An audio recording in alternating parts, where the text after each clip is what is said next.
નમસ્કાર. આજે આપણે વાત કરવાના છીએ રેલવે ગ્રુપ ડી ભરતી 2026 વિશે અને કેટલાક બહુ જ મોટા સમાચાર છે. જે કોઈ રેલવેમાં નોકરી કરવાનું સપનું જોઈ રહ્યું છે એમના માટે આગામી થોડી મિનિટો ખૂબ જ મહત્વની સાબિત થઈ શકે છે. તો ચાલો આપણે આખી વાતને વિગતવાર સમજીએ. ભારતમાં લાખો લોકો માટે રેલવેની નોકરી એ ખાલી એક જોબ નથી પણ એક સપનું છે. સ્થિરતા, સન્માન અને દેશની સેવા કરવાની તક. જે કોઈ આવું સપનું જોઈ રહ્યું છે એમના માટે આ માહિતી ખૂબ જ ખાસ છે.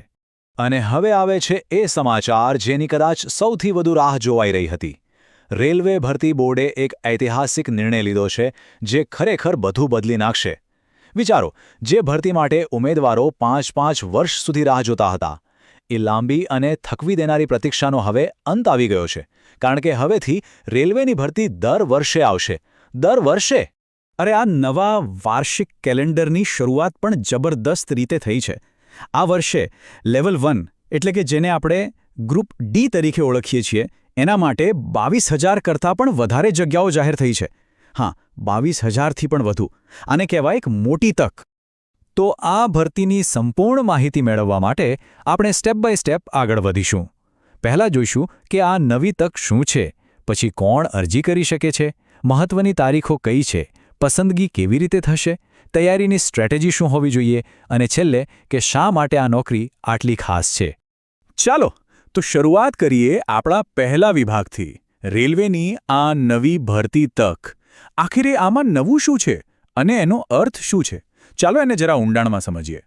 જરા વિચારો, છેલ્લી ભરતી 2019માં આવી હતી અને એ પછી સીધી 2024માં. આટલો લાંબો સમય આ અનિશ્ચિતતા ઉમેદવારો માટે કેટલી મુશ્કેલ હોય છે. પણ હવે એ બધું ભૂતકાળ બની ગયું છે.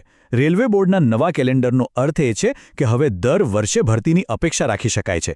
આનાથી તૈયારી કરવાનું આખું પ્લાનિંગ ઘણું સરળ અને વ્યવસ્થિત બની જશે. સારું, હવે વાત કરીએ સૌથી મહત્વના સવાલની. વિભાગ 2, કોણ અરજી કરી શકે છે? આ જાણવું ખૂબ જ જરૂરી છે કે આ સુવર્ણ તક કોના માટે છે. તો ચાલો લાયકાતની બધી વિગતો પર એક નજર કરીએ. શૈક્ષણિક લાયકાત. આ એક એવો મુદ્દો છે જ્યાં ઘણીવાર કન્ફ્યુઝન થાય છે. પણ સારી વાત એ છે કે રેલવે બોર્ડે આ વખતે બધું જ સ્પષ્ટ કરી દીધું છે.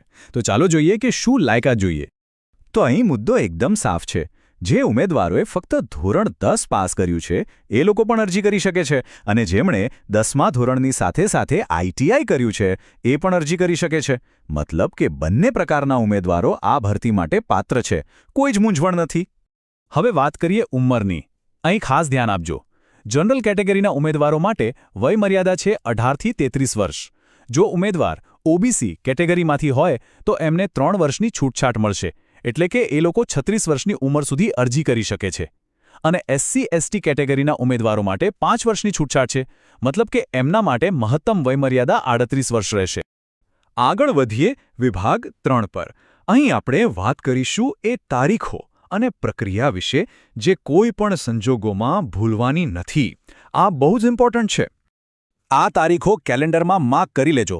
ફોર્મ ભરવાની શરૂઆત થશે 21 જાન્યુઆરીથી અને છેલ્લી તારીખ છે 20 ફેબ્રુઆરી, એટલે કે લગભગ 1 મહિનાનો સમય મળશે. અને પરીક્ષાની વાત કરીએ તો કમ્પ્યુટર બેઝ ટેસ્ટ એટલે કે CBT જૂન 2026ની આસપાસ લેવાઈ શકે છે.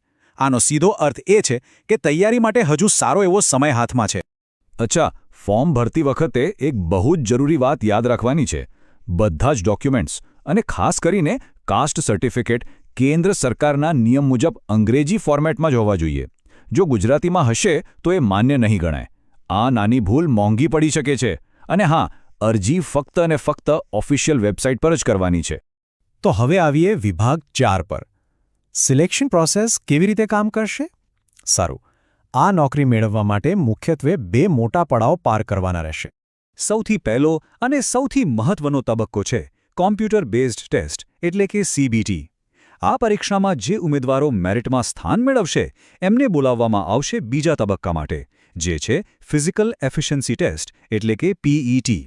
એક વાત સ્પષ્ટ છે, આ બંને તબક્કા પાસ કરવા ફરજિયાત છે. ઓકે, તો હવે પેપર પેટર્નને બરાબર સમજી લઈએ. આ CBT પરીક્ષા કુલ 100 માર્ક્સની હશે અને સમય મળશે ફક્ત 90 મિનિટ. હવે વિષય પ્રમાણે જોઈએ તો સૌથી વધુ વેટેજ 30 માર્ક્સનું રિઝનિંગનું છે. એ પછી મેથ્સ અને જનરલ સાયન્સ બંને 25-25 માર્ક્સના. અને છેલ્લે જનરલ અવેરનેસ અને કરંટ અફેર્સ 20 માર્ક્સનું. અને એક સૌથી અગત્યની વાત નેગેટિવ માર્કિંગ છે. દરેક ખોટા જવાબ પર મેળવેલા માર્ક્સમાંથી 1/3 માર્ક કટ થશે. એટલે સાવચેતી રાખવી ખૂબ જરૂરી છે. સીબીટીમાં પાસ થયા પછી શારીરિક કસોટીનો વારો આવશે. પુરુષ ઉમેદવારો માટે 2 ટાસ્ક છે. પહેલું 35 કિલો વજન ઊંચકીને 2 મિનિટમાં 100 મીટરનું અંતર કાપવાનું છે અને બીજું 4 મિનિટ અને 15 સેકન્ડમાં 1 કિલોમીટરની દોડ પૂરી કરવાની છે. મહિલા ઉમેદવારો માટે પણ 2 ટાસ્ક છે. એમને 20 કિલો વજન ઊંચકીને 2 મિનિટમાં 100 મીટર ચાલવાનું છે અને 1 કિલોમીટરની દોડ માટે એમને 5 મિનિટ અને 40 સેકન્ડનો સમય મળશે. ચાલો હવે વાત કરીએ સૌથી કામની વિભાગ 5 તૈયારીની રણનીતિ. પરીક્ષા પાસ કરવા માટે શું કરવું અને શું ન કરવું, ચાલો એની ચર્ચા કરીએ. જો આપણે છેલ્લા કેટલાક પેપર્સનો ટ્રેન્ડ જોઈએ તો કેટલીક વાતો સ્પષ્ટ થાય છે. રિઝનિંગના સવાલો થોડા લાંબા અને ટાઈમ કન્ઝ્યુમિંગ હોય છે, પણ એ સ્કોરિંગ સબ્જેક્ટ છે. મેથ્સ પણ કેલ્ક્યુલેટિવ હોય છે, એટલે પ્રેક્ટિસ ખૂબ માંગે છે. જનરલ સાયન્સ મોટાભાગે એનસીઈઆરટી આધારિત અને સીધા સવાલો હોય છે, પણ કરંટ અફેર્સ હવે ઉપરછલું નથી પૂછાતું. ખૂબ જ ઊંડાણપૂર્વકના અને ટ્રિકી સવાલો આવે છે, એટલે એના પર ખાસ ફોકસ કરવું પડશે. તો પછી તૈયારી કેવી રીતે કરવી? સૌથી પહેલું કામ, ધોરણ 10 સુધીની એનસીઈઆરટીની બુક્સથી પોતાનો બેઝ એકદમ પાક્કો કરી લો. બીજું, ઓનલાઈન મોક ટેસ્ટ જેટલા વધુ આપી શકાય એટલા આપો. એનાથી સ્પીડ અને ટાઈમ મેનેજમેન્ટ બંને સુધરશે. ત્રીજું, છેલ્લા 8 થી 12 મહિનાનું કરંટ અફેર્સ એકદમ ઊંડાણપૂર્વક તૈયાર કરો. અને છેલ્લે ગણિત અને રિઝનિંગમાં સ્પીડ અને એક્યુરેસી આ બંને પર ફોકસ કરવું પડશે. અને આ એક વાત બરાબર મગજમાં બેસાડી દેજો. 90 મિનિટમાં 100 સવાલ, અને એમાં પણ ગણિત અને રિઝનિંગ જેવા વિષયો. અહીંયા માત્ર નોલેજથી કામ નહીં ચાલે. સ્પીડ અને એક્યુરસી એટલે કે ઝડપ અને ચોકસાઈ, આ બંનેનું કોમ્બિનેશન જ સફળતા અપાવશે. આ ગેમ ચેન્જર સાબિત થશે. હવે આપણે છેલ્લા અને છઠ્ઠા વિભાગ પર આવી ગયા છીએ. સવાલ એ છે કે આટલી બધી મહેનત શા માટે કરવી?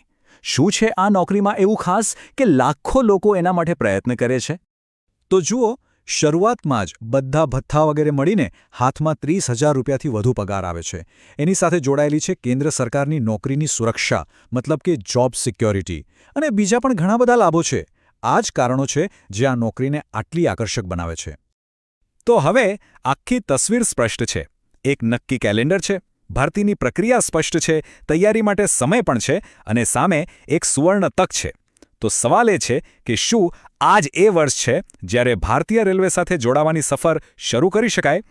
આ વિચારવા જેવો પ્રશ્ન છે.